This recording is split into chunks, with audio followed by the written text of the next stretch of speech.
Star Wars est une saga bien trop surestimée, les personnages ne sont pas intéressants, les enjeux sont simplistes, il y a un manichéisme insupportable, il a fallu attendre la prélogie pour avoir des scènes d'action intéressantes, la trilogie originale a énormément vieilli, c'est insupportable, il y a tout un délire qui entoure cette saga à base de reshoot, de versions améliorées, de handshot first, mais putain on s'en bat les couilles, l'univers étendu réussit le tour de force d'être plus intéressant que celui des films, et Star Wars le réveil de la force était à l'image de tous les blockbusters qui sortent actuellement, à savoir efficace, mais sans aucune personnalité ni ambition artistique.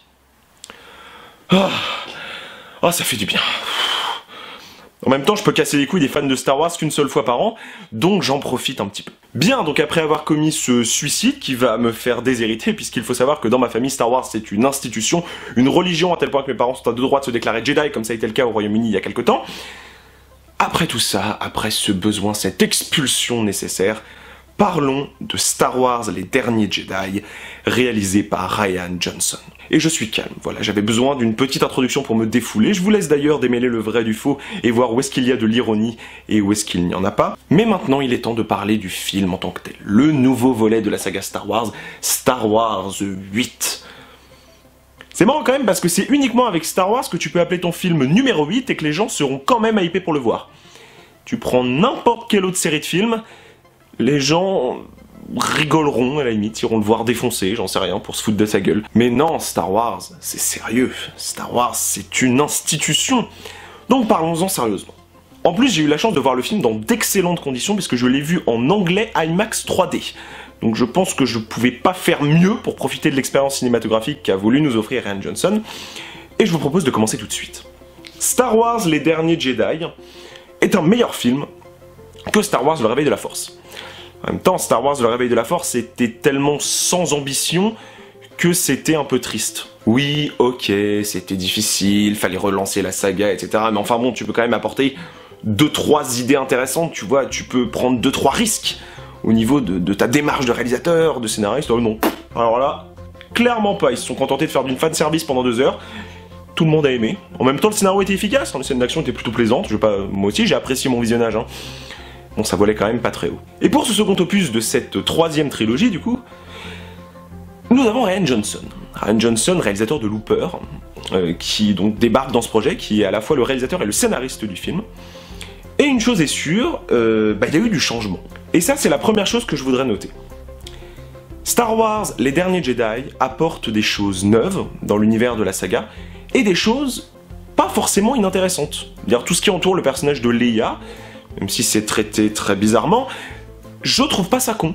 Je trouve ça plutôt logique. Même tout ce qui entoure le personnage de Luke, c'est pas con, et c'est intéressant de voir comment est-ce qu'on peut exploiter différemment la Force, renouveler un petit peu les thématiques, tout en restant en continuité avec les films précédents. Et sur ce point, c'est plutôt un tour de force, je dois l'avouer. Mais bon, on va dire Star Wars, ça reste Star Wars, hein, donc faut pas non plus s'attendre à de la très grande écriture, ou quoi que ce soit. Oui, j'adore être cynique, parce que Star Wars, les gens le prennent tellement à cœur, que je vais me prendre une chier de commentaires négatifs juste parce que j'ai dit du mal. Franchement, allez-y.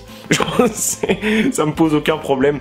C'est juste trop drôle de vous voir rager alors que c'est qu'un film quoi, relax. Comme la majorité des films de la saga, le principal problème des Derniers Jedi, c'est son scénario.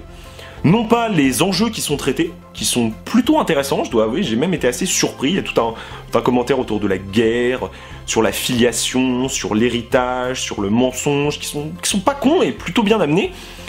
Et par contre, la gestion du scénario en elle-même, c'est-à-dire la construction narrative du film, c'est une horreur.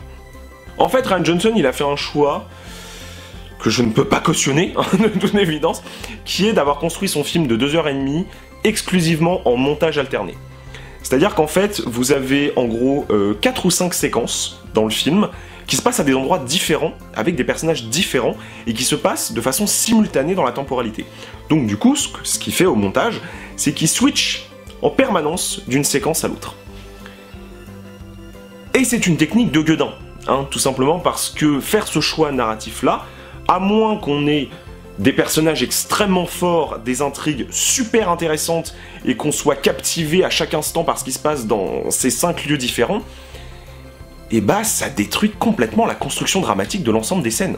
Je veux dire, ça en est arrivé à un point où à chaque fois qu'on switchait de personnages et de scènes, j'en avais marre J'étais là, mais non, remets-moi cette scène, elle était mieux, les personnages sont plus intéressants, je m'en fous de Finn, dégage-le, je m'en bats les couilles, va-t'en.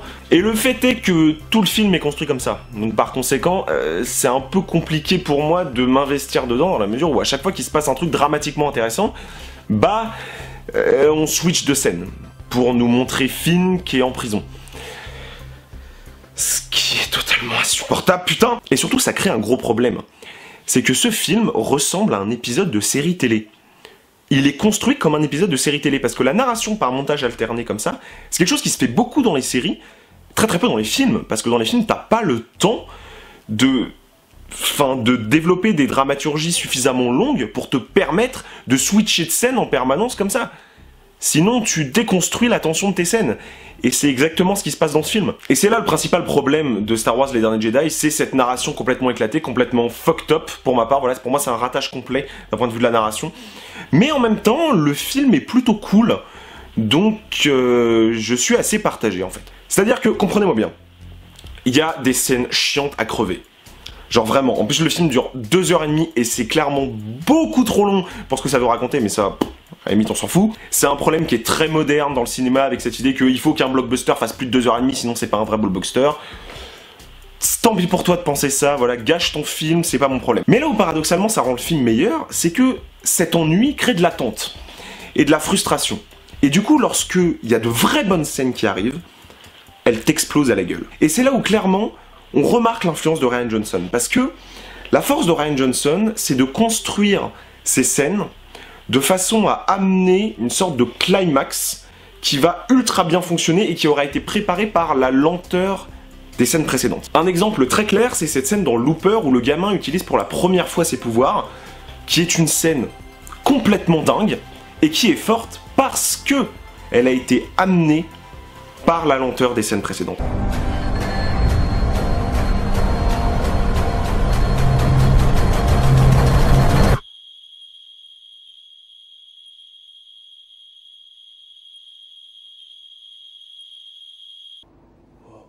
Et de fait, dans ce Star Wars, nous avons des scènes d'une très grande beauté et d'une très grande force. Et j'irais même jusqu'à dire des scènes de grâce. Je pense notamment à deux scènes en particulier, à savoir le combat final que je ne vais pas spoiler, et surtout la scène du départ en vitesse lumière, je reste évasif, qui sont des scènes très belles, très gracieuses, et qui suspendent le temps,